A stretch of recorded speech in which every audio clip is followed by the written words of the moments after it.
నమస్తే. నేను మీ అశోక్‌ని మాట్లాడుతున్నాను. ఎవరైనా దయచేసి మన ఛానల్ సబ్స్క్రైబ్ చేసుకోవాలని కోరుచున్నాం. లైక్ చేయండి, షేర్ చేయండి, సబ్స్క్రైబ్ చేయండి. ప్రజలారా, ఈ వీడియో చూసే వాళ్ళు ప్రతి ఒక్కరికి ఒక విజ్ఞప్తి. దయచేసి ఈ వీడియోని చివరి వరకు చూడాల్సిందిగా కోరుచున్నాను. ఎందుకంటే మాది స్వతహాగా బీసీ ఛానల్ అయినా కానీ ఇది రెడ్డిలకు సంబంధించిన విషయం కావచ్చు, బ్రాహ్మణులకు సంబంధించిన విషయం కావచ్చు, ఎస్సీలకు సంబంధించిన విషయం కావచ్చు, అందరికీ సంబంధించినటువంటి యావత్ తెలంగాణ మానవ లోకానికి మొత్తం సంబంధించినటువంటి వీడియో. దయచేసి స్కిప్ చేయకుండా చివరి వరకు చూస్తారని ఆశిస్తూ ఉన్నాను. ఈరోజు కులగణన అని చెప్పేసి సర్వే చేస్తూ ఉన్నది ఈ రాష్ట్ర ప్రభుత్వం. గౌరవ ముఖ్యమంత్రి కానీ ప్రభుత్వ యంత్రాంగాన్ని మేము ఒకటే కోరుచున్నాం. కులగణన పైన సర్వే చేయడం కాదు, నిజంగా అన్ని కులాలలో కూడా రెడ్డిలలో కూడా పేదవాళ్ళు ఉన్నారు, బ్రాహ్మణులలో కూడా పేదవాళ్ళు ఉన్నారు, ఎస్సీలలో కూడా ధనికులు ఉన్నారు. ఈరోజు మనకు కావాల్సింది కులాలపైన సర్వే కాదు, కుల మతాలపైన సర్వే కాదు. మనకు కావాల్సింది ఉన్నోడు లేనోడు, ఉద్యోగం ఉన్నోడు ఉద్యోగం లేనోడు, లంచం తీసుకునేవాడు లంచం తీసుకోనివాడు, పేదవాడు గొప్పవాడు అనే సర్వేలు చేయాల్సిందని కోరుచున్నాం. ఎందుకంటే ప్రతి ఒక్కరిపైన సర్వే చేయాలి. ఆ సర్వే రిపోర్ట్ ఆధారంగా పేదవాడు ఉన్నవాడు లేనివాడు ఇది రెండే మనకు కావాల్సింది. మనకు కులగణన చేయాల్సిన ముందు మనకు రెండు జాతులు, స్త్రీ జాతి, మగ జాతి.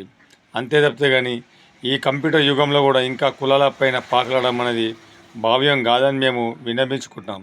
ఇది మా డిమాండ్ కాదు, ఇది మా విజ్ఞప్తి మాత్రమే. దయచేసి ప్రజలారా, మీరు ఏమనుకుంటున్నారో కామెంట్ బాక్స్లో ఖచ్చితంగా తెలియజేయండి. పేదవాడుగానే ఎందుకుంటున్నాడు, ఉన్నవాడుగానే ఎందుకుంటున్నాడు? మరి ఎమ్మెల్యేల ఎంపీల ఆస్తులు ఏకంగా 5 ఏళ్లలో వాళ్ళది 100 రేట్లు ఎలా పెరుగుతూ ఉన్నాయి?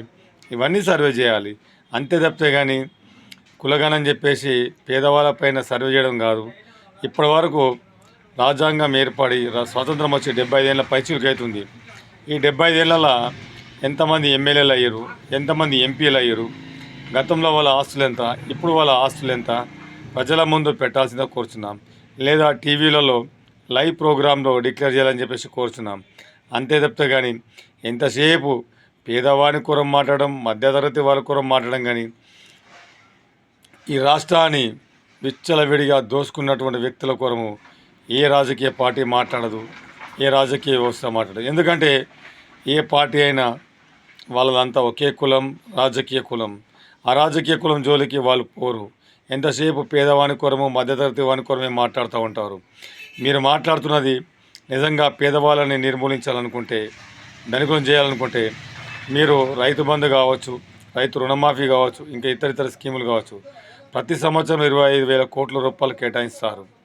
ఒక్కసారి 5 సంవత్సరాలు ఈ 25,000 కోట్లు ప్రతి సంవత్సరం పేద వర్గాలకు ఒక కోళ్ళ ఫారం పెట్టుకోనికో, ఒక గేదెల ఫారం పెట్టుకోనికో, లేకుంటే రకరకాల పనులు చేసుకోనికో మీరు వడ్డీ లేని రుణం ఇస్తే పేదవాళ్ళందరూ కూడా ధనికులు అవుతారు, ఒక స్టెప్ ఎక్కుతూ ఉంటారు.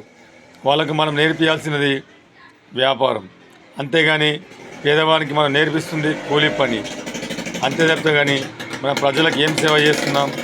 మన ప్రభుత్వం వల్ల ఒక 100 మంది పేదవాళ్ళన్నా బాగుపడ్డారా అని చెప్పేసి ఆలోచించుకుంటే, గత ప్రభుత్వాలను తీసుకున్నా, ఈ ప్రభుత్వాన్ని తీసుకున్నా, ఎక్కడ కూడా పేదవాడుగానే ఉండిపోతూ ఉన్నాడు. మీరు 4,000 పింఛన్ ఇచ్చినా, 3,000 పింఛన్ ఇచ్చినా, ఏ పింఛన్ ఇచ్చినా ఆ పేదవాడు ఆ నెల మట్టుకి ఖర్చు పెట్టుకొని అయ్యా దేహి అని చెప్పి మళ్ళీ నెల కూడా ఎదురు చూస్తూ ఉంటాడు. అలాంటి రోజు రాకుండా ఆ పేదవాడు 50,000 రూపాయలు ఏ విధంగా సంపాదించుకోగలుగుతాడు? ఆ ప్రణాళికను రూపొందించాలి. పేదవాడి దగ్గరికి వెళ్ళాలి.